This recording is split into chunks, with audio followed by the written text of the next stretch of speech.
नशा रोकथाम को लेकर मानवाधिकार संस्था के प्रशासन से की कड़ी अपील। प्रेस कॉन्फ्रेंस में शरण्य राष्ट्रीय मानवाधिकार भारत के राष्ट्रीय अध्यक्ष डॉक्टर ईशान सिन्हा ने बिहार में बढ़ती मादक पदार्थ व शराब तस्करी तथा नशे में उपद्रव की घटनाओं पर गंभीर चिंता जताई। उन्होंने बताया कुछ दिन पहले उनके कार्यालय में भी शरारती तत्वों द्वारा अशांति फैलाई गई, लेकिन पुलिस की भूमिका उदासीन रही। डॉक्टर सिन्हा ने बिहार पुलिस, डीजीपी और सभी जिलों के एसएसपी से सख्त कार्रवाई की मांग की। उन्होंने कहा कि ब्राउन शुगर का फैलाव बच्चों को बर्बाद कर रहा है और रात में हो रहे उपद्रव से किसी भी अप्रिय घटना की आशंका बनी रहती है। कॉन्फ्रेंस में संस्था के कई पदाधिकारी मौजूद रहे। क्या मामला क्या था? ये मामला तो सामाजिक स्तर पर हमारा होता रहता है और भिन्न भिन्न प्रकार की समस्याएं आती हैं, उसे भी हम लोग प्रशासनिक स्तर पर देखते हैं, करते हैं। प्रशासन का अच्छा सहयोग भी मिलता है, मुख्यालय स्तर से लेकर जिला स्तर तक मिलता है। बिहार, झारखंड, यूपी, बंगाल, जहाँ भी हम लोगों का जो कार्य होता है, समाज में समर्पित होकर पूर्ण रूपेण हम लोग कार्य करते हैं।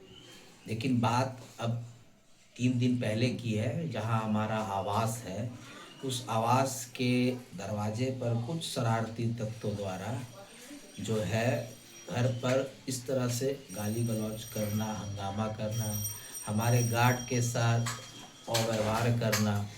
कहने का अर्थ ये है कि गार्ड जो होता है वो सुरक्षा के लिए होता है, वो प्रोटोकॉल। भागलपुर में नवनिर्मित मकान तोड़ा।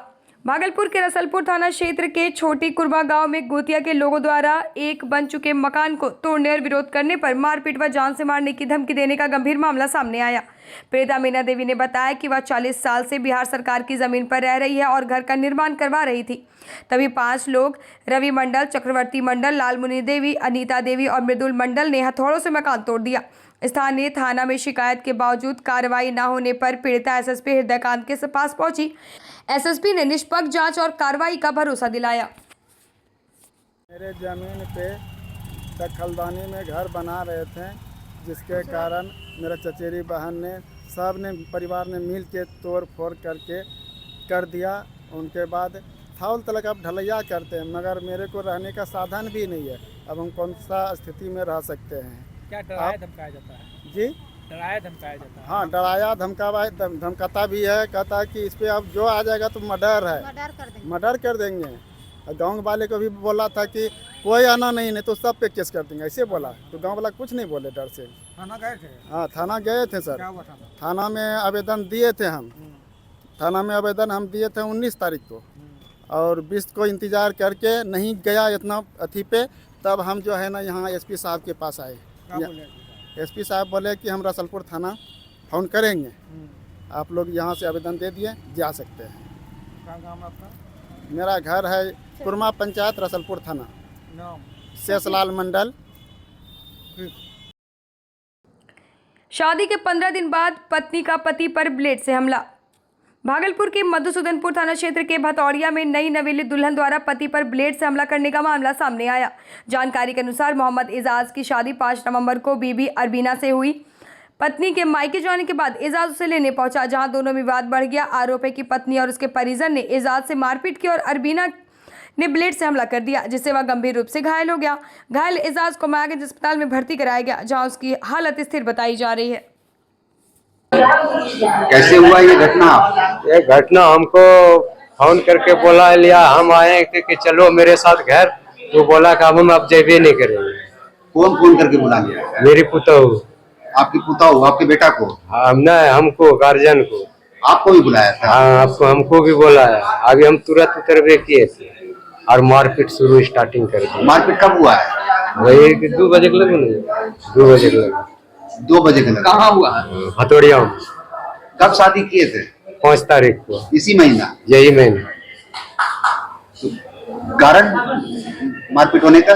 मारपीट कारण होने से यही हुआ कि मेरा बेटा बोला कि चलो, मेरी बेटी भी बोलो कि चलो। हमको जो अब्बा भेजा है जे सोच को कि काम भी करके चले जाएंगे घर। मेरी पुतहू बोला कि हम अब नहीं जाएंगे। पीरपैंती रेफरल अस्पताल में सिविल सर्जन का औचक निरीक्षण। भागलपुर के civil surgeon doctor Ashok Prasad ने पीरपैंती रेफरल अस्पताल का औचक निरीक्षण किया, जिसमें अस्पताल की कई व्यवस्थाओं में खामियां पाई गई। निरीक्षण के दौरान उन्होंने outdoor, indoor, labour room, pathology, दवा भंडार और सुरक्षा व्यवस्था की जांच की। महिला वार्ड में मरीजों से बातचीत में सफाई व सेवाओं की कमी की शिकायतें सामने आई। कई कर्मचारी इसमें अस्पताल प्रभारी डॉक्टर नीलम कुमारी भी शामिल थी, अनुपस्थित पाए गए, जिनका वेतन काटने का निर्देश दिया गया। सिविल सर्जन ने सभी विभागों में तुरंत सुधार के आदेश दिए और कहा कि मरीजों को बेहतर सुविधा देना विभाग की पहली प्राथमिकता होगी।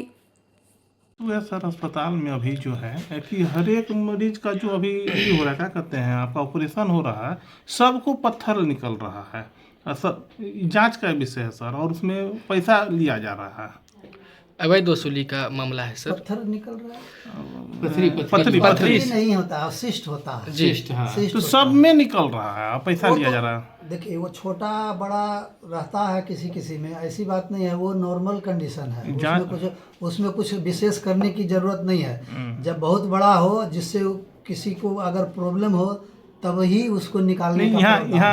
यहाँ जितना भी ऑपरेशन हो रहा है सब में वही बताया जा रहा है कि पथरी है, शिष्ट से निकाला जा रहा है और पैसा लिया जा रहा है। नहीं, पैसा लेने की तो कोई बात ही नहीं है, वो तो ऑपरेशन का एक भाग है जी। तो पैसा लेने की तो कोई बात ही नहीं है। अगर इस तरह की कोई घटना हो रही है तो हमको संज्ञान में दीजिए, तो हम उसको देखेंगे। डॉक्टरों को क्या निर्देश दिया गया सर आज?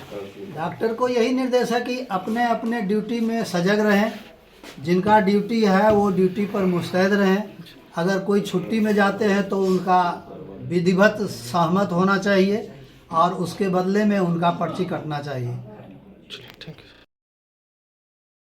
भागलपुर जमालपुर रेलखंड पर तीसरी लाइन निर्माण शुरू। भागलपुर जमालपुर के बीच 53 किलोमीटर रेलखंड पर तीसरी लाइन बिछाने का काम शुरू हो गया।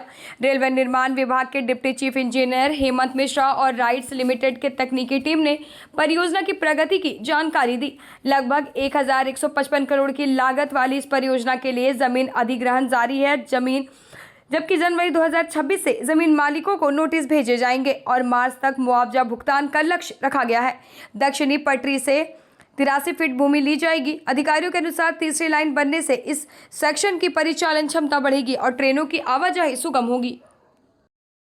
दरबार में जमीन विवाद का ऑन द स्पॉट निपटारा। अमरपुर अंचल कार्यालय के मिनी सभागार में सीओ रजनी कुमारी और थानाध्यक्ष पंकज कुमार झा की अध्यक्षता में जनता दरबार आयोजित किया गया, जिसमें जमीन विवाद से जुड़े मामलों की सुनवाई की गई।